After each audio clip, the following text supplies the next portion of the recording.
नमस्ते, नमस्कार, जय हिंद साथियों, आप सभी का स्वागत है मैथ एंकर पर। साथियों एक आज नया टॉपिक स्टार्ट कर रहे हैं और ये टॉपिक है रोम्बस यानी समचतुर्भुज के बारे में। तो आज का क्लास चलेगा समचतुर्भुज के बारे में कि समचतुर्भुज क्या होता है और इसमें क्या-क्या सब टर्म्स एंड कंडीशन बनते हैं, ठीक है? तो आज रोम्बस के बारे में हम जानकारी लेने वाले हैं। यह भी एक महत्वपूर्ण चैप्टर है चूँकि प्रत्येक एग्ज़ाम जो होता है, चाहे कोई भी एग्ज़ाम हो, सभी एग्ज़ाम में इस चैप्टर से क्वेश्चन पूछा जाता है।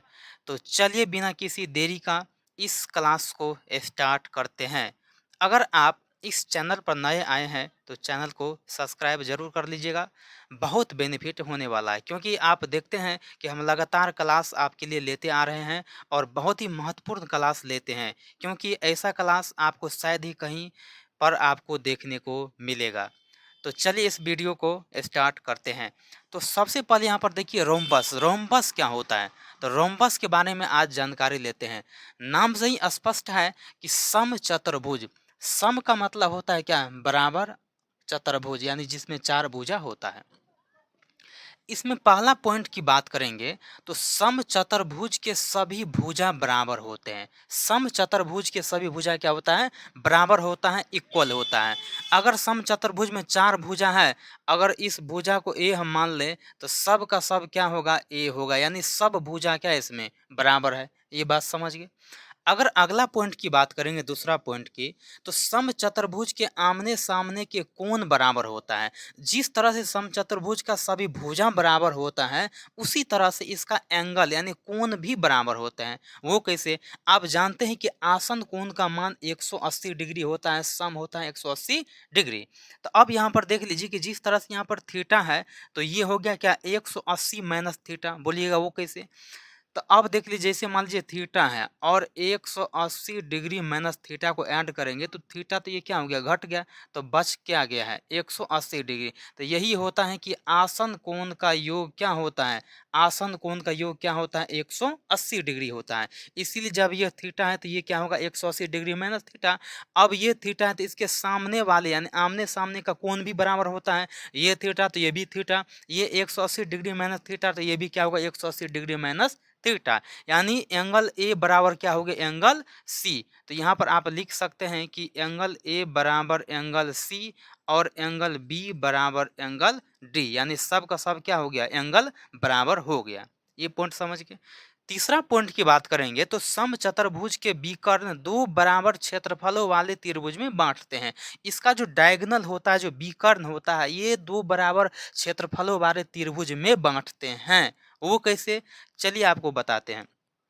अगर आप रोम्बस की बात करते हैं तो रोम्बस में चार का चारों भुजा क्या होता है? इक्वल होता है, बराबर होता है। अगर हम एक डायगोनल लेंगे तो देख लीजिए यहाँ पर दो त्रिभुज में बट गया है, ये एक और ये एक, दो त्रिभुज में।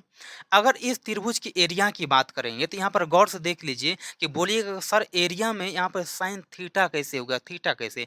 अब देख लीजिए इस एरिया में कहीं ना कहीं आपको कोण दिख रहा है, कोण दिख रहा है। जब कोण की बात करेंगे, थीटा की बात करेंगे सवाल में कहीं पर भी आपको एंगल के मान दिया रहेगा तब इसका यूज कीजिएगा। तो अब यहाँ पर देख लीजिए, अगर एरिया ऑफ त्रिभुज एबीसी की बात करेंगे तो इसका होगा क्षेत्रफल क्या होता है? 1/2 आधार गुना ऊंचाई। तो यहाँ पर देख लीजिए ये और ये समचतुर्भुज में तो चार भुजा बराबर होता है, इसका मतलब ये हो गया और ये ए गुना ए और साइन थीटा यानी कोण की जगह पे साइन थीटा। ओके, अगर इसको आप हल कीजिएगा तो 1/2 ए स्क्वायर साइन थीटा ये हो गया। अगर इस त्रिभुज की बात करेंगे तो बस वही होगा 1/2 ए स्क्वायर साइन थीटा। गौर से देखिए कि इस दोनों त्रिभुज में आर एच एस बराबर है। जब आर एच एस बराबर होगा तो एल एच एस स्वतः बराबर होगा। ये बात समझते हैं आप? एल एच एस स्वतः बराबर होगा। तो यहाँ पर हो गया एरिया ऑफ त्रिभुज A B C, area of त्रिभुज ए बी सी और एरिया ऑफ त्रिभुज ए सी डी। तो इस तरह से आप तीसरा पॉइंट के बारे में समझ गए। चलिए अगला पॉइंट के बारे में चलते हैं।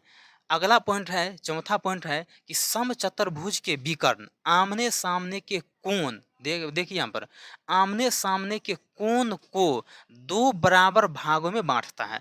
यहाँ पर आमने सामने के कोण बराबर था, लेकिन अब यहाँ पर देखिए इसे आमने सामने कोण को दो बराबर भागों में बांटा जाता है, दो बराबर भाग में।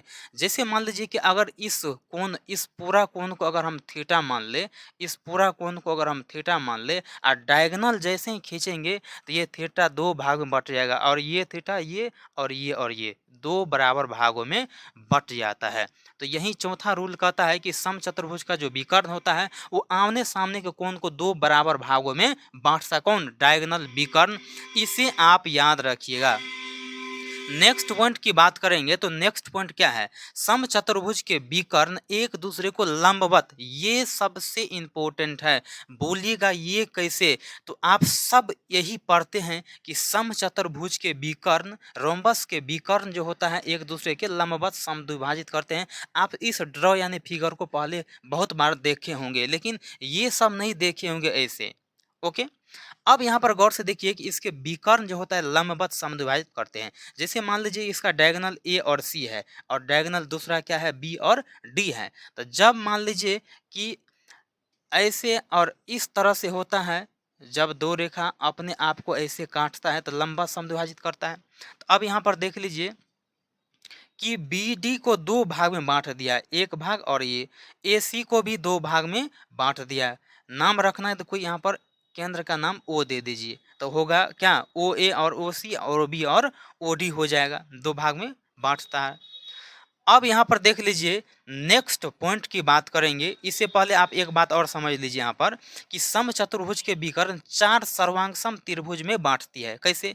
बोलिएगा कि सर यहाँ पर एक त्रिभुज है, ये भी एक त्रिभुज है, ये भी एक त्रिभुज है, ये भी एक त्रिभुज है, यानी इसमें चार त्रिभुज है और चार का चार समकोण त्रिभुज है, राइट एंगल ट्रायंगल है। कैसे? चलिए वो आपको बताते हैं। यहाँ पर देखिए कि ए ओ डी की बात करेंगे। यहाँ पर ऐसे ऐसे यहाँ पर देखिए ये पता, तो ये ओ हो गया, ये डी हो गया और ये ओ हो गया। ये देखिए ओ ए डी, ये पहला त्रिभुज हो गया। सिमिलरली दूसरा, तीसरा और चौथा, तो चार सर्वांग त्रिभुज में बांटते हैं। सबका क्षेत्रफल क्या होता है? तो इक्वल होता है। सबका क्षेत्रफल क्या होता है? तो इक्वल होता है। इस बात को ध्यान रखना होगा। अगला पॉइंट की बात करेंगे समचतुर्भुज में, तो समचतुर्भुज के आयत का क्षेत्रफल क्या होता है? आयत का क्षेत्रफल का निर्माण, यानी समचतुर्भुज में अगर समचतुर्भुज में आयत का निर्माण होता है तो उसका क्षेत्रफल क्या होगा? ये इसमें पॉइंट है। तो यहाँ पर देख लीजिए अगर रोम्बस में आयत का निर्माण हो जाए, यहाँ पर देखिए पी क्यू आर एस देख रहे हैं, ये आयत है, रेक्टेंगल है। तो जब आयत का निर्माण होगा तो इसका क्षेत्रफल क्या होगा? तो ये क्षेत्रफल होगा किसका? आयत का क्षेत्रफल होगा कि रोम्बस का एरिया, रोम्बस का पूरा एरिया, यानी समचतुर्भुज का क्षेत्रफल को आधा कर देंगे, समचतुर्भुज के क्षेत्रफल को आधा कर देंगे तो क्या होगा जी? आयत का एरिया निकल जाएगा। यानी आयत का एरिया, आयत का एरिया ये हो जाएगा, आयत का एरिया। तो उम्मीद करते हैं कि समचतुर्भुज का, रोम्बस का जो भी इतना सारा 6 पॉइंट था वो आप समझ गए होंगे। तब तक इसको आप स्क्रीनशॉट ले लीजिए।